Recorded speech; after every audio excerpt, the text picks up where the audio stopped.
Welcome to view point. తలకు బలమైన దెబ్బ తగిలిన తర్వాత బయట కనిపించే గాయాలు మానిపోయాయంటే సమస్య పూర్తిగా ముగిసిపోయిందని చాలా మంది భావిస్తారు. అయితే తలకు గాయం ప్రభావం కొన్ని సందర్భాల్లో చాలా కాలం పాటు కొనసాగే అవకాశాలు ఉంటాయని నిపుణులు హెచ్చరిస్తున్నారు. జ్ఞాపక శక్తి సమస్యలు, మానసిక ఆరోగ్య మార్పులు, నాడీ సంబంధిత వ్యాధుల ప్రమాదం వంటి దీర్ఘకాలిక సమస్యలు వ్యక్తి జీవన నాణ్యతపై తీవ్ర ప్రభావం చూపే అవకాశం ఉంటుంది. అందుకే తలకు చిన్నపాటి దెబ్బ తగిలినా నిర్లక్ష్యం చేయకూడదని సూచిస్తున్నారు. తలకు గాయమైన తర్వాత ఎక్కువగా కనిపించే దీర్ఘకాలిక సమస్యల్లో జ్ఞాన సంబంధిత లోపాలు ఒకటే.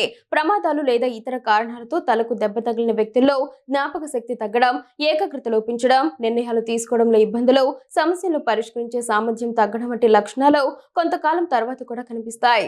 ఇవే కాకుండా తలనొప్పి, తల తిరగడం, అలసట, కాంతి లేదా శబ్దానికి అధిక సున్నితత్వం వంటి సమస్యలు కూడా చాలా రోజుల పాటు కొనసాగే అవకాశాలు ఉంటాయి. ఇవి రోజువారీ పనులు, ఉద్యోగం, వ్యక్తిగత జీవితంపై ప్రతికూల ప్రభావం చూపే అవకాశం ఉంటుంది. తలకు గాయం ప్రభావం కేవలం శారీరక సమస్యలకే పరిమితం కాదు.